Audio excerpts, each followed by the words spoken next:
Let's see what you think about this. باید چه شکلی باشه به شکلی که مردم واقعا از اون عمل راضی That's it. That's the only statement we got from Jalili. What type of revenge? به شکلی که مردم واقعا از اون عمل راضی باشه.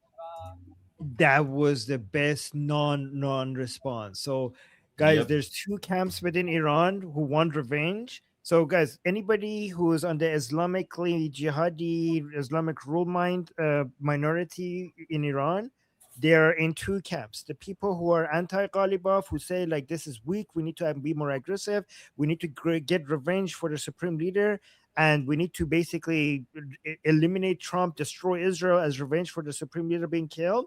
That's the Paidari camp. The Ghalibaf camp would not dare come and say we're not going to do revenge. Their narrative is we will get revenge one day, but not now. So they're going to be like, we need to be patient. This will take years. This is like coming up with excuses for patience. So Jalili is very careful because now people are going around and trying to figure out who's in their camp and who's in the Ghalibaf camp by asking, what is revenge? How do you define revenge for killing Khamenei? And Jalili just gave you the best non-response. The true revenge is the revenge that will satisfy the people. Which people? Again, so this is the most vague non-answer. Very clever non-answer. Answered like a true politician. Right. So we have a split inside the Islamic Republic between the Durka supporters. They want to fight America, but then there's a lot of them who also realize if we fight America, we're just going to get destroyed. So that's kind of like the split here. Internally, Ghalibaf, who's become the face of the Islamic Republic, is doing his best to gather everyone on the same page. And to a large extent, he's been pretty successful, or at least it seems, but it's not over. And I think he has a ton of work left. Tara, what do you think about the internal kind of like split factions of the Islamic Republic? Like when you think about it, do you see some sort of outcome coming from that? I do think that the infighting among the different factions of the Islamic Republic is a good thing because, again, when they're not agreeing with one another, they're essentially breaking apart from the inside.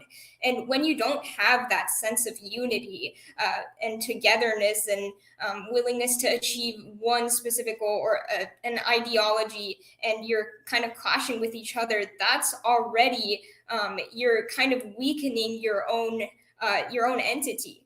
And so that kind of infighting, along with pressure on the regime, I think it's a golden combination because they're helping us achieve our goal by infighting, and they're collapsing from the inside. And so I think having that on its own is actually very beneficial to our cause.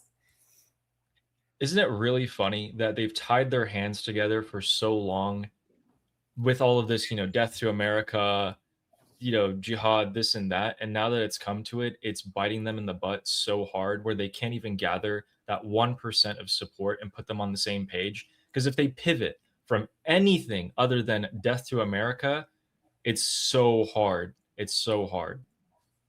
Yes, and I do want to say, I think what makes our movement so strong, the movement of the Iranian people, is exactly what they're lacking right now, which is unity. And that's why we've been going so strong for so long, because we've maintained this sense of unity and togetherness. And, we've kept ourselves intact, and we've kept this sense of hope.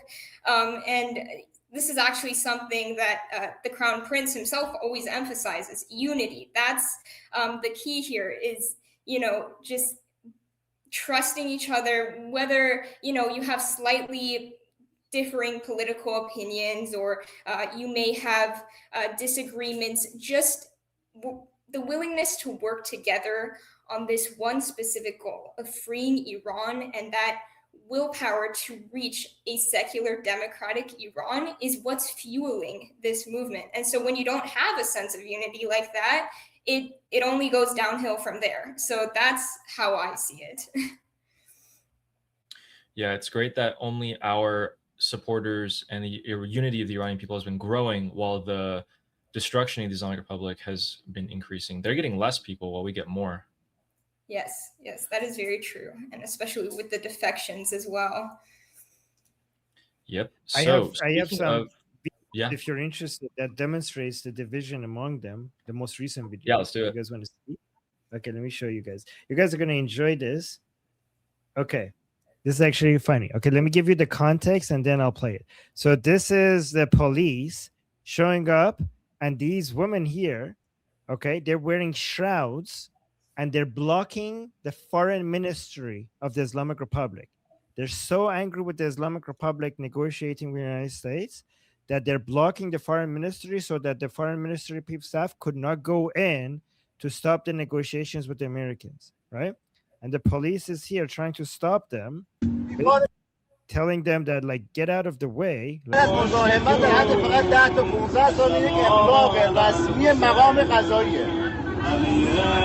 He's telling them you're causing a chaos here, that you're basically bothering people, you need to leave. So guys, these are both sides. This is from the Islamic Republic, but they're also pro-supreme leader, but anti-deal, anti-MOU, okay?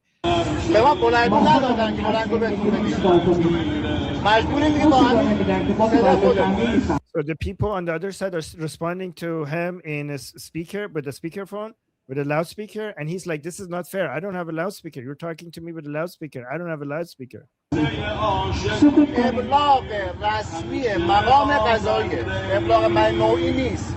He's basically saying, I have letter from the justice, system to come and start to open this path. Like this. Anyway, it keeps on going, and these women here are just like this, sitting here. Look at this.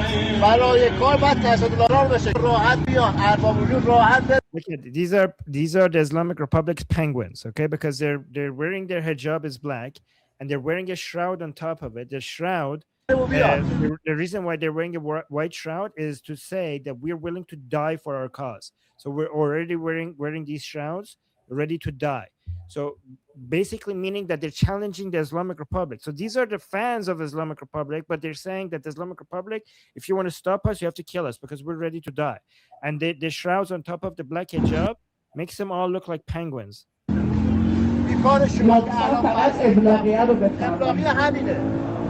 دفتر باید باز باشه، روال کار باید عادی انجام بشه، چه خود کارمندا رفت و برگشتشون، چه خود ارباب رجوع.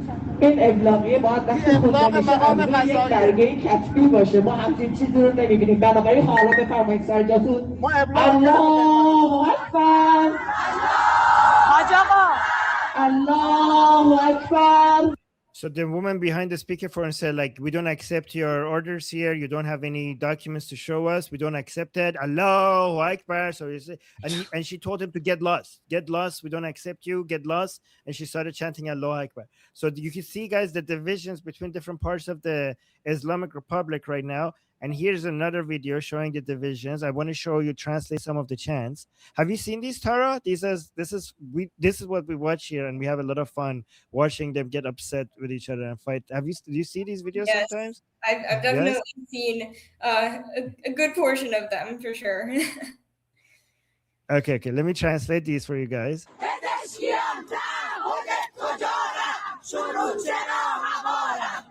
So the first chant is like, hey, Pezeshkian, where's your promises? What happened to your promises? Why did the conditions of the supreme leader, why did you throw them away? Why are you not abiding by the conditions of the supreme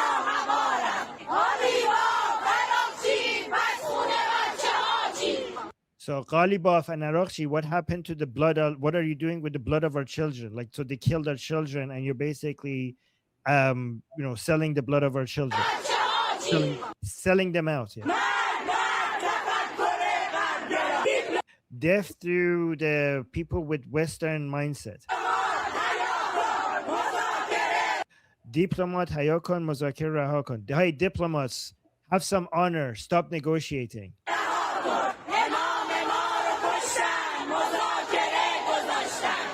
They killed our supreme leader, and instead now they're negotiating.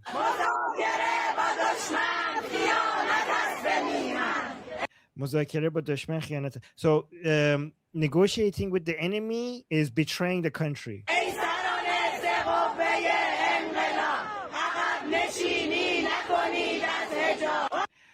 So the leaders of the three branches of the government don't retreat from enforcing hijab laws. So they're back on the enforcing the hijab laws.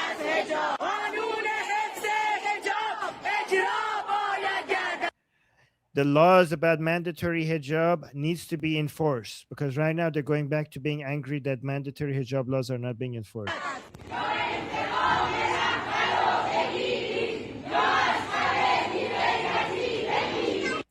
So the last one was the most intense. It's like either get revenge for them killing our supreme leader, or die from lack of honor. So basically, either go get revenge or die. So Yeah, that's these were fair. the chants. That's their code. Yes. I have something just like that. Oh, show me. شنیدم آقای پزشکیان ناراحت شده که توی خیابون مردم بهش گفتن مرگ بر سازشگر. آقا شما با امضای قاتل رهبر ما با افتخار عکس گرفتی. همین که با لباس زن فرار نمی‌کنی برو خودتو شوک کن. همین که مردم هنوز آتیشتون نزدن برید خودتون رو شوک کنید. توبه کنید برگردید. As you can see, another woman fully dirked up, just like the ones you saw in the video. Can you translate that for us? Because that was some heat. So she said that I heard President Pezeshkian is upset that we're chanting death to the compromisers. He should go, thank God that we haven't burned him alive yet. Like, forget about chanting against him. The fact that we haven't burned him alive should be something that he should be thanking God for. There was another thing that she said. What was that first part? Like you haven't like worn clothes like a woman and run away. Let's see. Oh yeah. گفتن مرگ بر سازشگر. آقا شما با امضای قاتل رهبر ما با افتخار عکس گرفتی. همین که با لباس زن فرار نمی‌کنی برو خودتو شوک کن. Oh yeah, so he's upset that we're chanting death to the compromiser. Like, stop being such a snowflake. You're upset about that. You took a picture. You took a picture holding the MOU with your signature next to the signature of the murderer of our supreme leader. You took that picture proudly. The fact that you haven't ran away wearing women's clothes, you should be thanking God for that. The fact that we haven't burnt you alive yet, you should be thanking God for that. Amazing. Yep, and he looked super happy doing it too.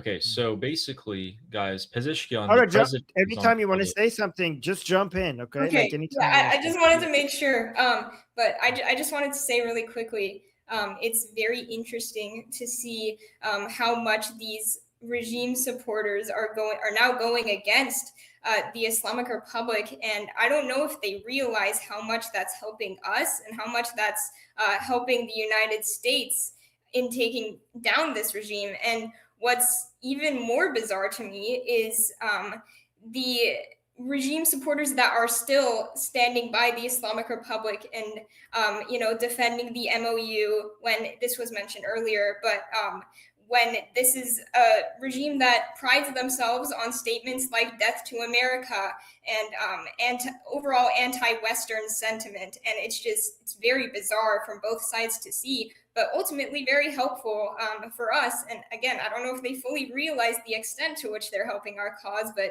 it's very fascinating. Yeah, Tara, is actually something even more fascinating is that death to America and death to Israel is now being used as a silencing chant against death to the compromiser. So now the most jihadi, most Islamically minded pro supreme leader people see when chants of death to America, death to Israel as a chant against them, because they want to say death to the compromiser, death to Ghalibaf and Arakshi and stuff like that. And the other side wants to drown them out by saying death to America, death to Israel. So now they're getting angry when they hear death to America and death to Israel, because they want to chant death against Ghalibaf and Arakshi, which is a like, I never thought in my life that the most jihadi minded people there would see death to America as a silencing chant, a censorship chant. Yeah, and whether this whole division was I mean, we don't really know for sure, but whether this was coordinated by the introduction of the MOU or not, it's very strange.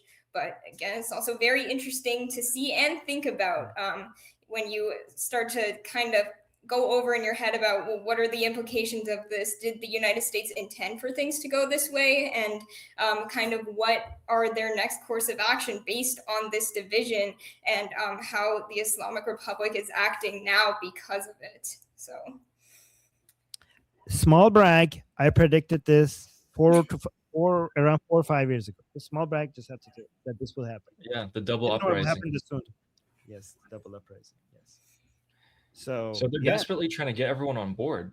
It's already hard enough to govern a country when you only have 5% support. Now it's 1%, and that 1% is fighting themselves. So in terms of time's ticking out.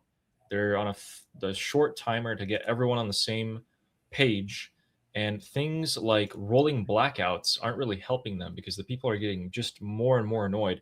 For those of you who don't know, across the country, there are extensive blackouts where there's no electricity from pretty much every city in every corner of the country. And this is particularly damaging to actually everyone, but particularly businesses, hospitals, people who are sick, who already don't have the money.